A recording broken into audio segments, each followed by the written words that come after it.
ఓం మహాగణాధిపతయే నమః. ఓం గురుభ్యో నమః. ఓం శ్రీమాత్రే నమః. అరుణాం కరుణాతరంగితాక్షీం ధృతపాశాంకుశపుష్పబాణచాపాం అనిమాదిభిరావృతాం మయూకైః అహమిత్యేవ విభావయే భవానీం. శ్రీమాత్రే నమః. ప్రేక్షకులకి ఆ లలితాంబిక అమ్మవారి యొక్క అనుగ్రహం పరిపూర్ణంగా కలగాలని మనస్ఫూర్తిగా కోరుకుంటూ మనం ఈరోజు తులారాశిలో రవి ఉంటూ శుక్రుడు నీచత్వాన్ని కోల్పోయి తన స్వక్షేత్రంలోకి వెళ్తూ రవికి నీచభంగ రాజయోగాన్ని ఇస్తున్నాడు. తద్వారా ద్వాదశ లగ్నముల వారికి లగ్నం తెలియని వారి రాశి నుంచి చూసుకోండి ఎటువంటి శుభ ఫలితాలు జరగనున్నాయి. తులారాశిలో రవికి కనుక నీచభంగ రాజయోగం జరిగి అదేవిధంగా రవి 2వ తేదీ నుంచి శుక్రుడితో కలిసి ఉండి నీచభంగ రాజయోగాన్ని పొందుతూ 16వ తేదీ నుంచి మారిపోతున్నాడు.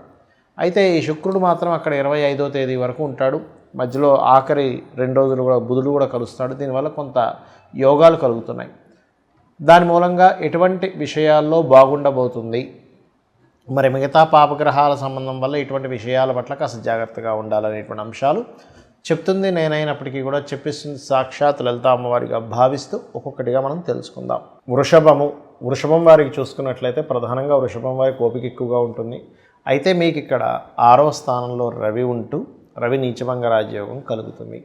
6వ స్థానం అనేటువంటిది అప్పులు పొందడం అనుకోండి, అప్పుల మూలంగా మీరు ఏదైనా ఒక ప్లాన్ చేసుకుంటే సక్సెస్ అవ్వడం అనుకోండి. అదేవిధంగా శత్రువుపై జయం, 6వ స్థానం అనేటువంటిది శత్రువులు. అయితే ఇక్కడ తులారాశి అవుతుంది కాబట్టి కోర్టు వ్యవహారాలు ఏవైతే ఉంటాయో కోర్టు వ్యవహారాల విషయంలో జయం అనేటువంటిది చూపిస్తుంది.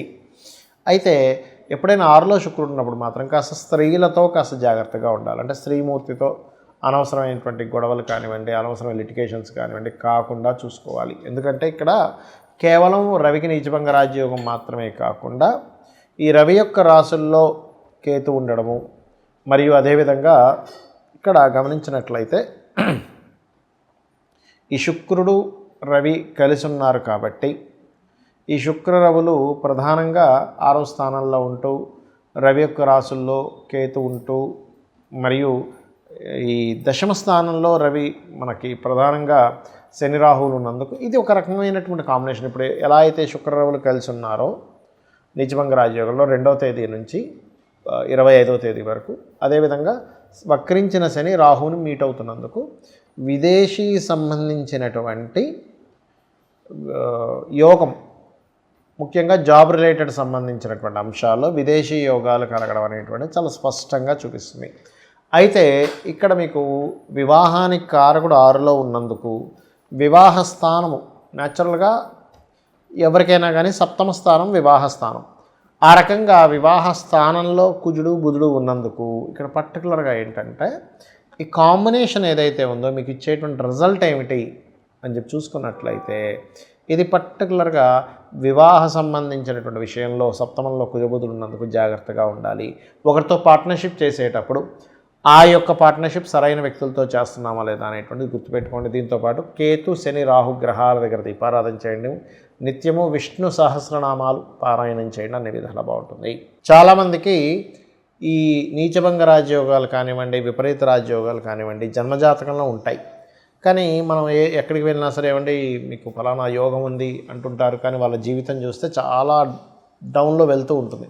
అర్థం కాదు ఏమిటంటే ఇది ఉందన్నారు కానీ నాకు చూస్తేనేమో పెద్దగా ఏమి కలవట్లేదు, అంతంత మాత్రంగా ఏదో ఉద్యోగం చేస్తున్నాను, ఎప్పుడు ఫైనాన్షియల్గా ఇబ్బంది పడుతున్నా అంటూ ఉంటారు. ఇక్కడ ఏంటంటే మీరు అర్థం చేసుకోవాల్సింది ఒక యోగము అది గోచారంలో ఏర్పడేటువంటిది తాత్కాలికంగా వచ్చిపోతుంది. కానీ మన జన్మజాతకంలో ఒక గొప్ప యోగం ఉంది అని అన్నప్పుడు ఆ యొక్క యోగము పాపకత్తెరలో ఉందా శుభకత్తెరలో ఉందా గుర్తుపెట్టుకోవాలి. అలాగే ఆ యోగాన్ని కలిగించేటువంటి గ్రహాలు ఎటువంటి ఫలితాలను ఇవ్వడానికి ఉన్నాయి అంటే ఎలా అంటే ఇప్పుడు ఉదాహరణకి ఒక వ్యక్తికి ప్రాపర్టీ మూలంగా ధనం కలిసి వచ్చేటువంటి యోగం ఉంది.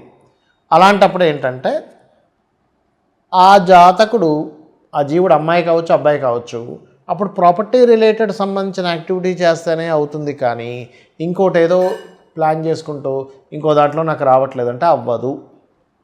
ఎలా అంటే చూడండి, ఒక చిన్న ఎగ్జాంపుల్ చెప్తాను. మన బాడీలో పలానా వైటమిన్ తగ్గింది అని చెప్పారు డాక్టర్ గారు. విటమిన్ సి అనో విటమిన్ డి అనో B12 అనో సంథింగ్ తగ్గింది.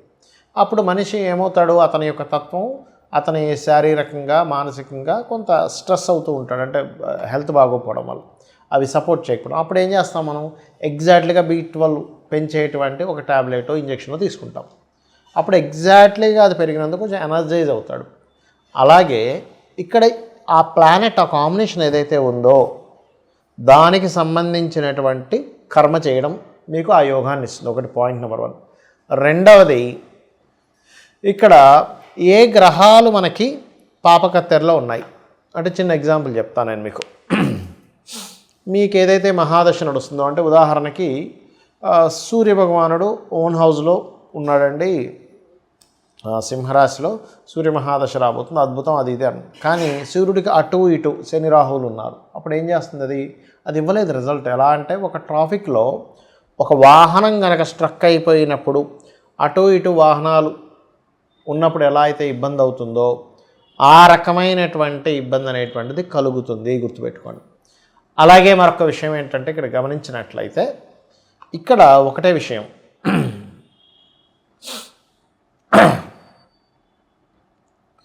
ఇక్కడ ఏంటంటే మీకు పాపగ్రహాలతో సంబంధం ఉందా, అదేవిధంగా శుభగ్రహాలతో సంబంధం ఉందా అని కూడా చూసుకోవాలి. శుభగ్రహాలతో సంబంధం ఉంటేనేమో శుభకర్తెరలో కనుక ఉన్నట్లయితే మీకు రాబోయే మహాదశ కానివ్వండి, మీకు ఉండేటువంటి ఎటువంటి నీచభంగ రాజయోగం కానివ్వండి, విపరీత రాజయోగం కానివ్వండి, అది మీకు ఒక గోల్డెన్ పీరియడ్గా పరిగణింపబడుతుంది ఆస్ట్రాలజీలో. కాబట్టి ఇక్కడ ఏంటంటే మనకి ఏదైనా ఒక యోగం యోగించట్లేదన్నా, లేనట్లయితే దాని పోర్ట్ఫోలియోస్ అంటారు. అంటే ఒక గ్రహం ఒక దగ్గర ఉన్నప్పుడు అది ఉండే నక్షత్రము, అది ఉండేటువంటి షోడశ చక్రాల్లో అది ఉండేటువంటి స్థితిని బట్టి దాని యొక్క ఫలితాలని అది ఇస్తూ ఉంటుంది, గుర్తుపెట్టుకోండి. అలా ఇచ్చేటప్పుడు దాని పోర్ట్ఫోలియో కనుక ఒకటి ఉండి మనం ఒకటి ప్రయత్నం చేసేటప్పుడు అది పని చెయ్యదు.